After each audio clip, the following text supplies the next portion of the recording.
बात करते हैं और ये बहावल नगर का इशू है जहां पर साबिक दौरे हुकूमत में अरबों रुपए की खतीर रकम से बहावल नगर शहर के मुख्तलिफ इलाकों में सीवरेज डाली गई और नाक़िस सीवरेज के बायस 7 लाख से ज़ायद आबादी के लिए जो है मसाइल पैदा हो गए। मुख्तलिफ इलाकों में बंद सीवरेज के बायस गलियां, मोहल्ले और सड़कें गलाजत से भरे पड़े हैं और जौहर का मंजर पेश कर रहे हैं तमाम तर इलाके।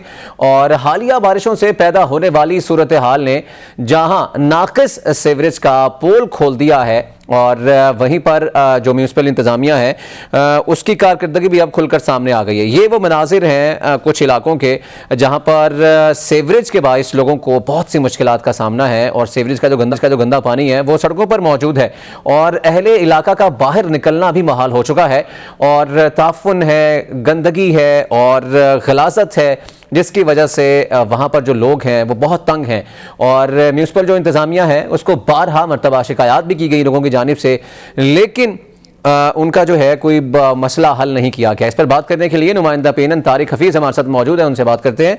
तारिक हफीज़, बताइएगा कब से ये मसाइल हैं सीवरेज के, ये बहावल नगर के, और क्यों अभी तक ये मसाइल एड्रेस नहीं किए गए?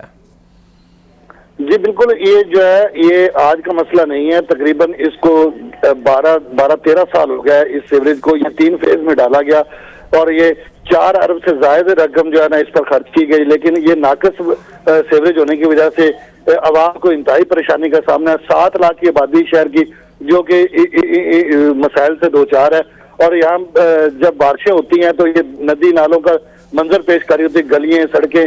और अगर इंतजामिया की बात की जाए तो म्यूनिसिपल इंतजामिया की तरफ से कोई इंतजाम नहीं किए जाते। आप तो ये सूरत हो गई है कि आए रोज जो है ना अफसरान के तबादले हो रहे हैं, कोई भी वो जो है ना वो काम करने के लिए तैयार नहीं है।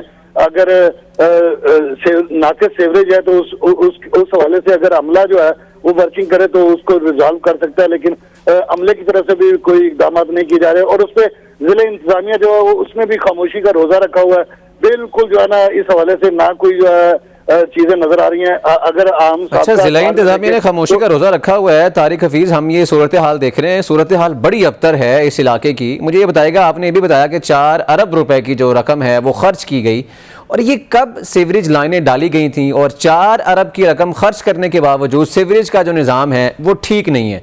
तो ये भी तो एक सवाल पैदा होता है कि किस तरह का फिर ये एक लाइनें डाली गई हैं कि जो इतनी नाक़िस हैं कि अभी तक वहाँ पर मसाइल हैं सीवरेज के। और ये भी बताइएगा साथ साथ, ये बारिश के बाद ये सूरत हाल होती है या आम दिनों में भी यही सूरत हाल रहती है? जी, ये एक तो ये कि ये 2002 के बाद जो है 2002 से 2000 का जो टेनोर था उसमें ये डाली गई और उसके बाद दूसरा फेज जो है वो 2008 में मुस्लिम लीग नून की हुकूमत आई तो उस वक्त ये डाली गई। और लेकिन सीवरेज जो है वो जहाँ भी डाली गई वो उबलती नजर आई और हर जगह पे जो है ना वो गंदगी और गलाजत जो है ना गली मोहल्लों में नजर आती रही।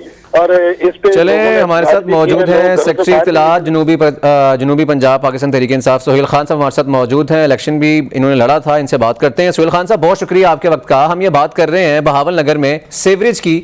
ये बड़ी बुरी सूरत हाल है मुख्तलिफ इलाकों में और सीवरेज लाइनें डाली तो गई, लेकिन अब सूरत हाल ये है कि लोग घरों से बाहर नहीं निकल सकते, उनकी कोई आवाज़ नहीं बन रहा, अवामी नुमाइंदे उनकी आवाज़ नहीं बन रहे, ना असम्बली तक आवाज़ पहुँच रही है। लोग बहुत परेशान हैं, वो आपकी तरफ देख रहे हैं।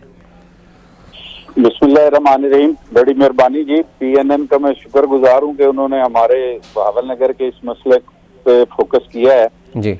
हम तो मैं आपको ये बताता चलूं कि बहावल नगर हमारे जो पॉलिटिक्स है वो ठेकेदारी और पॉलिटिक्स जो है ना वो मिक्स चल रही है यहाँ पे।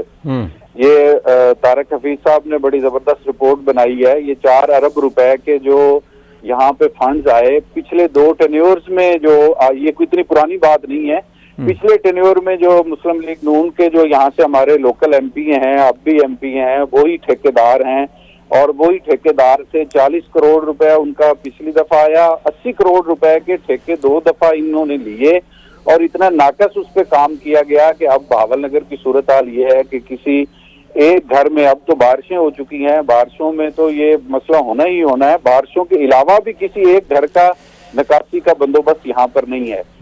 गलियों में पानी खड़ा हुआ है, उस पानी खड़े होने की वजह से जो है वो इतने सारे मसाइल जन्म ले रहे हैं। सर, ये आपकी बात तो बिल्कुल ठीक है, पिछले दौरे हुकूमत की बात की, लेकिन इस दफा फिर शहरियों ने वोट दे दिया, अक्सरियत नून लीग की वहां पर आ गई। मुझे ये बताइएगा, अब आप लोगों की हुकूमत भी है, पंजाब में भी, वफाक में भी, लोग आपकी तरफ भी देख रहे हैं, ताकि अगला जब इलेक्शन आए तो अवाम आपको मैंडेट दें, अगर आपने ये काम करवाया हो, अगर उनके ये मसाइल हल हो जाएं।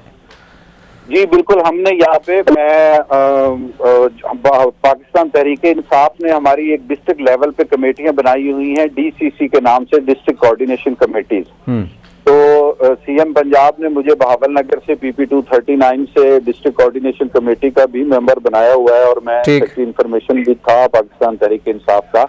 तो सर ये बस हम ये चाहते हैं सुहेल खान साहब, ये मसला हल हो जाए, और इस इशू को सामने लाने का मकसद भी यही है। आपका बहुत शुक्रिया, टाइम भी बहुत कम है, और इसके साथ साथ तारिक हफीज़ नुमाइंदा PNN हमारे साथ मौजूद थे, आपका भी बहुत शुक्रिया। तो नाज़रीन, ये इशू सामने लाने का मकसद यही है कि हम मुतलका जो लोग हैं उनसे बात करें और उनको बताएं कि लोगों को बहुत सी मुश्किलात हैं, इस मसले को हल करें, और हम उम्मीद करते हैं बहुत जल्दी हल कर लिया जाएगा।